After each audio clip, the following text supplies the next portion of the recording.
Senhores, o artigo que foi responsável, né, foi o The General Adaptation Syndrome, né, que é a síndrome geral da adaptação, né, ela é a base ali, né, para o conceito da periodização. Então, recentemente ali o conceito, né, de periodização teve bastante atenção, né, tanto dos estudiosos aí quanto que tem publicado artigos, né. Esse termo periodização, né, ele não é uma propriedade do esporte, né. Então, na comunidade de domínio acadêmico, né, pode ser usado para escrever períodos de tempo, né, artes, história, arquitetura. É um processo adaptativo baseado ali em construções biológicas fundamentais, né, como, por exemplo, do Hanselin, né, que fez ali um estudo nos roedores, né, e divulgou aí, né, a síndrome geral da adaptação. Uma revisão, né, desse senhor, né, do Buckner, ele tentou refutar a eficácia, né, do gás, né, da síndrome geral da adaptação, como base conceitual do processo de treinamento, tá? Mas essa revisão, né, dele e dos colaboradores falhou, porque ela não considerou a totalidade dos trabalhos, né, e a evolução que esse conceito teve, né, no tempo aí, tá? O objetivo desse artigo, né, dessa revisão, foi fornecer a maior clareza, né, sobre o conceito, né, GAS, como um modelo apropriado para conceituar a periodização do treinamento, né, apresentando evidências e justificativas que apoiassem ali, né, e ligassem esses dois conceitos ali e paradigmas. Questão do histórico, então, os pilares ali da periodização do treinamento, né, tiveram origem ali na Grécia e Roma Antiga, né, então, já tinha um investimento no esporte, né, e no culto, né, ao corpo, né, Grécia e Roma, né, principalmente ali pela questão dos exércitos romanos, tá? Então era uma preocupação deles o treinamento, tanto para os jogos quanto para a parte militar. O conceito planejamento estruturado tornou-se preocupação no início do século XX, tá? Então é bem recente. Ter necessidade ali de preparação a longo prazo, né?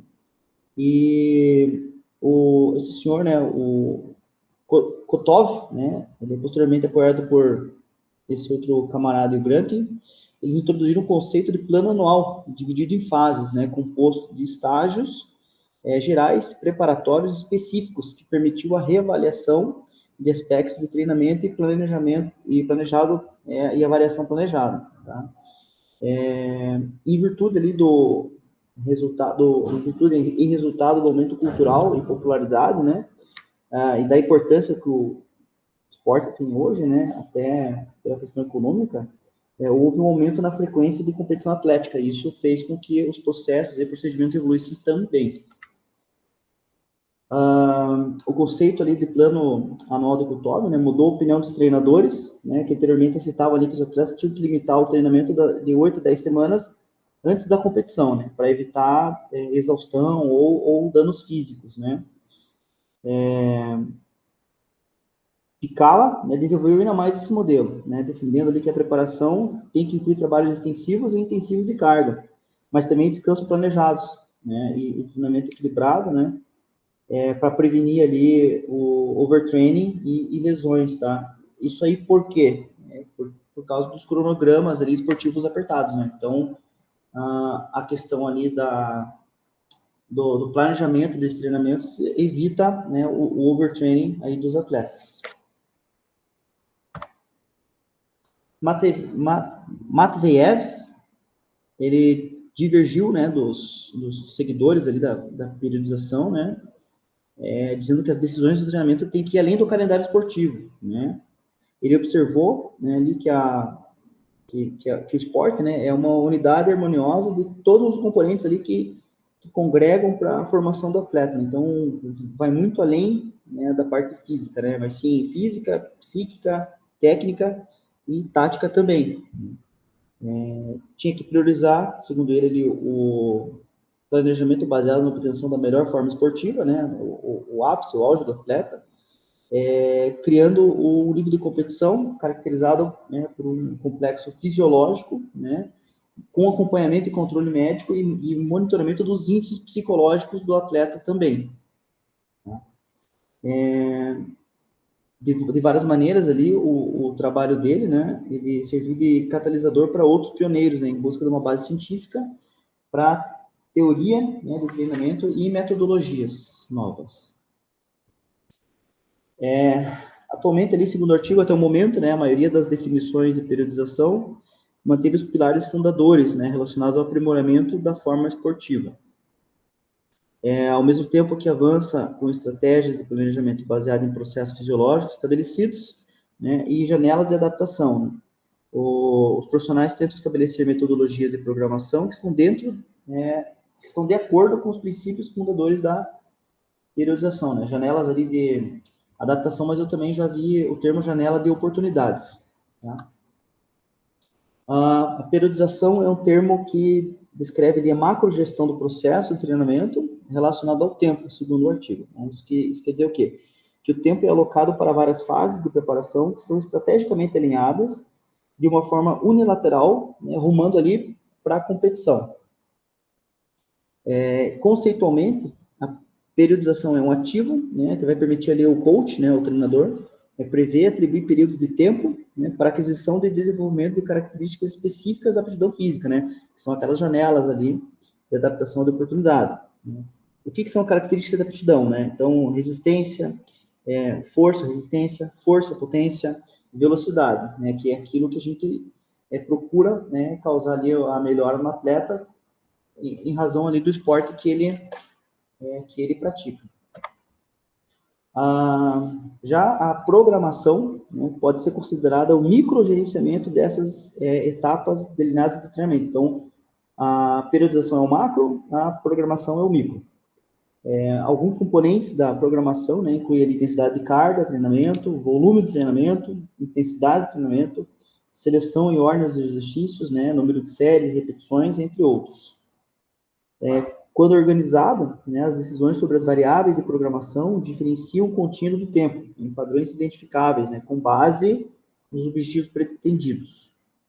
Isso é importante ali que o treinador, né, que o coach, ele monitore, né, e defina os objetivos ali que você pretende extrair daquele atleta. A fadiga excessiva, né, acumulada, ela inibe a adaptação fisiológica aos estímulos de treinamento, né, produz efeitos não benéficos, né, efeitos psicológicos e aumenta lesões, né, doenças e o potencial overtraining. O objetivo principal da programação, né, é você estruturar a variação apropriada dos fatores de treinamento para modular a fadiga, né, e otimizar a adaptação a longo prazo.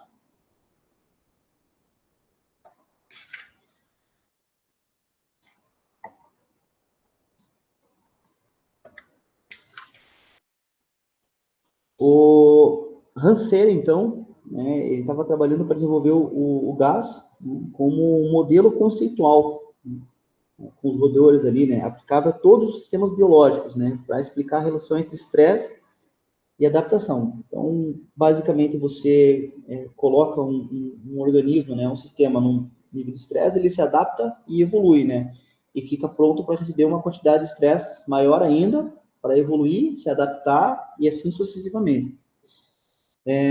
Os desbravadores ali da periodização moderna, né, eles reconhecem, segundo o artigo ali, a aplicabilidade do GAS, né, e utilizam como uma estrutura para o gerenciamento de estresse e fadiga, para adaptação direta durante o treinamento esportivo.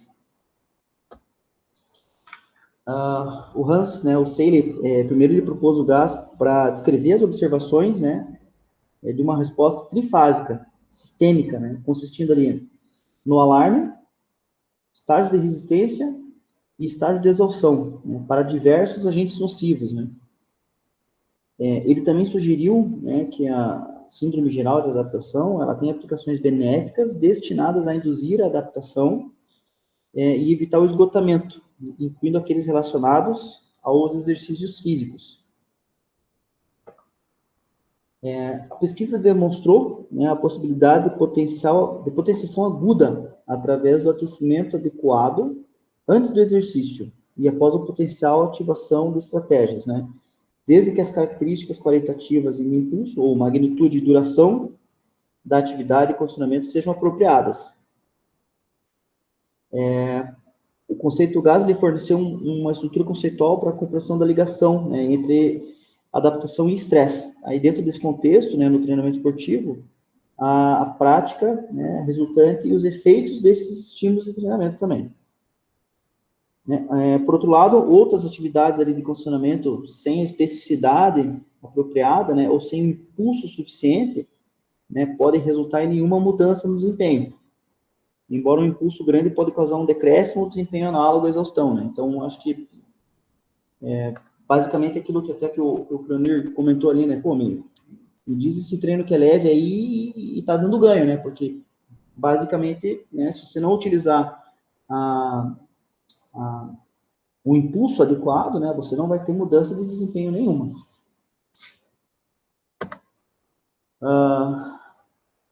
O gás, né, de forma geral, ele é uma base conceitual para treinamento esportivo, né? Então, se ele observou que a adaptação só ocorre se um organismo é exposto a um estímulo cuja intensidade a qual não está adaptado ainda, né? Então, ele demonstrou a especificidade dessa adaptação ao agente causador, né, com a questão ali dos roedores, né, para adaptações musculoesqueléticas, neuromusculares e metabólicas, né, relacionadas ao exercício e que levam à adaptação hipertrófica. Se ele divulgou que o conceito de que um organismo pode, sim, né, possuir uma capacidade limitada de acomodar o estresse. Ele documentou o efeito cumulativo de estressores individuais e múltiplos. Tá? A caracterização, né, essa é a caracterização ali do gás por Seeley, né, foi como a soma de reações múltiplas e simultâneas, né, e descreveu a influência genética também e uma miríade de fatores de condicionamento, como nutrição, estado psicológico, outros fatores de estresse durante os efeitos específicos do gás. Né? Portanto, ali o efeito cumulativo do treinamento pode ser conceituado como a integração de múltiplas reações e adaptações sujeitas à influência de fatores condicionantes. Durante o processo de treinamento, né, todos os efeitos são modulados por manipulações apropriadas de variáveis de treinamento, nutrição, monitoramento de sono e outros. A má gestão da carga e da fadiga, né, e estratégias de recuperação insuficientes, né, você não dá o descanso adequado, né, para esse organismo, né, pode levar a uma adaptação ruim ou inadequada, né, imunossupressão, né, ou a exaustão ali, né, questão do overtraining. A periodização do treinamento é uma abordagem de longo prazo, né, então pode durar vários anos. Enquanto o tempo ideal de adaptações específicas para o exercício não é totalmente claro. E aparenta que cursos de... É aparente, né, que cursos de tempo variáveis existam. Portanto, tem que se considerar o curso de adaptação de treinamento em múltiplas escalas de tempo.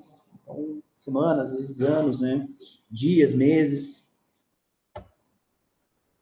As pesquisas também exploram, né, o segundo artigo, né, pesquisas também exploram os efeitos dos chamados fatores condicionantes. Né? Então, alguns fatores que influenciam, né? Então, genética, questão da idade, sexo, a nutrição, o próprio histórico do treinamento, né? Sobre as adaptações de treinamento. Então, todos esses fatores aí influenciam. A variação planejada, né, e descanso dos treinos são necessários para regular a fadiga, para otimizar a adaptação e reduzir o risco de doenças, lesões ou exaustão, né, overtraining.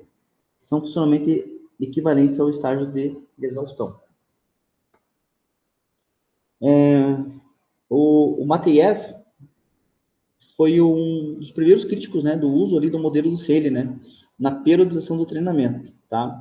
Ele baseou essa rejeição, né, numa interpretação de que, apesar da caracterização do Seeley, né, como uma reação fisiológica normal e útil, né, ao estresse, né, esses processos ali do Seeley desempenharam um papel limitado, né, no planejamento do treinamento e uma interpretação, e que, na opinião do Mateev, né, o gás era inerentemente patológico. Tá? Buckner, né, em uma revisão recente, questionou a aplicabilidade do gás no esporte e exercício, né, mas a sua perspectiva restrita omitiu o desenvolvimento substanciais do conceito. da síndrome, né? Que evoluiu nos experimentos originais ali de Selle, quando analisando os roedores. Outra revisão, né, apontou que Mattox, né, e colaboradores, imprecisamente, ele caracterizou o exercício como um estresse agudo que corresponde mal à natureza crônica no modelo de Selle. E também questionou o papel da periodização para aumentar a hipertrofia, né, e força muscular, né. No entanto, né, segundo o artigo, né, esses problemas eles parecem resultado de uma fusão dos conceitos de periodização e programação. Tá? Essa aí é um dos achados aí do artigo. O criticismo ali, né, e periodização. Né? Então, vários estudos, né, ilustram a distinção entre periodização e programação. E demonstram que as ordens das fases periodizadas influenciam nos resultados físicos e no desempenho. Implicações práticas, né? Então, as fases devem ser sequenciadas de forma lógica e estratégica. E as decisões de programação devem ser congruentes com os objetivos de cada fase e o plano geral. Senhores, se porventura vocês têm algum erro de ortográfico ali nos slides, tá? Já peço excusas aí, mas é que eu fiz no Office e estou apresentando aqui no BR Office aqui, tá? Então, acabou tendo esses problemas aí.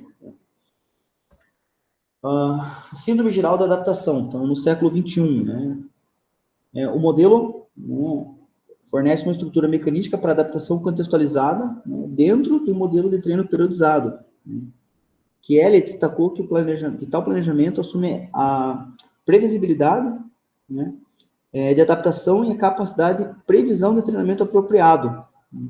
Ele sugeriu que o treinamento deve ser um processo gradativo, né, e em resposta às mudanças contínuas de um sistema complexo, né, identificado por meio da avaliação e monitoramento constante. Né? Então, isso é importante, né, que a gente vá mantendo o monitoramento contínuo ali para poder avaliando o grau de evolução que está tendo o organismo que a gente quer, que está monitorando. Né? Se a periodização e a programação estão cuidadosamente integradas em um plano anual, esse plano deve sempre incluir um processo de monitoramento. Né? Dewey, né, e colaboradores propuseram uma definição revisada de periodização, né, que incorpora monitoramento contínuo para permitir a avaliação individualizada e responsiva no processo de treinamento. Né. Dessa forma, ali, o conceito da periodização, né, foi atualizado, né, para refletir melhor a realidade do treinamento que a gente desempenha hoje, ali, pela questão, principalmente na questão esportiva, tá, no século XXI. Conclusão, né? Então, a conclusão do artigo, né? O GAS é amplamente considerado a base da periodização moderna.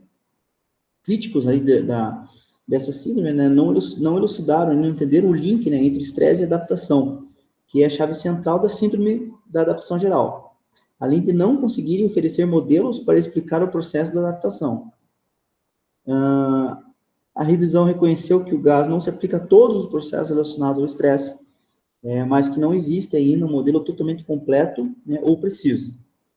Apesar de impreciso, o GAS provou ser uma base intuitiva para a compreensão dos mecanismos, né, do processo de fornecer estímulos para induzir adaptações que resultem em melhorias. Esse modelo pode orientar, né, os treinadores aí no planejamento dos processos de treinamento e na seleção de táticas de programação que auxiliam na execução do plano de treinamento. Estudos adicionais são necessários para clarear a aplicação do GAS no treinamento esportivo, bem como refinar práticas de periodização e programação. E a responsabilidade do treinador manter-se atualizado, né, para garantir uma prática sólida e ajustar a programação com base em respostas individuais, né, individualizar ali o treinamento, né, de forma a poder otimizar esse processo de treinamento.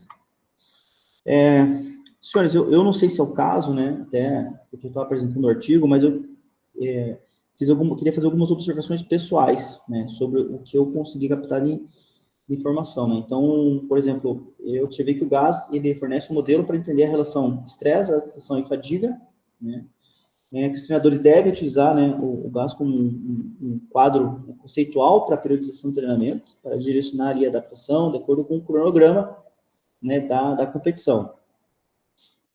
O uso do gás, né, como monitoramento contínuo e adequado, ele vai permitir ele otimizar o processo de treinamento, né, analisando o atleta de forma individual, né, e não existe consenso hoje, né, entre os estudiosos ali, né, mas o modelo de CELI foi o mais testado cientificamente, né, e é a base para todos os demais. E o que eu pude observar, principalmente pela questão ali das datas dos estudos, né, é que tinha um momento histórico ali, né, então, polarização, né, Estados Unidos e União Soviética, ele auxiliou bastante no desenvolvimento científico, né, mas ele promoveu uma onda grande ali no sentido de desacreditar os estudos ali dos compatriotas ali, né, do outro lado, né, na tentativa de refutar outros profissionais, né, então os russos criticavam ali os estudos americanos, né, dizendo que a pesquisa ali não era adequada, né, mas também não apresentavam grandes estudos ali de forma a corroborar cientificamente a crítica, né, então eu acho que tomar bastante cuidado, assim, principalmente que a gente vai ler nesse período, assim, porque os artigos ali, por mais que sejam científicos, né, eles vão estar bem polarizados, assim, né? Como a gente não tem nenhuma verdade absoluta ainda, acho que tem que ficar atento aí, né, a estudos mais recentes mesmo.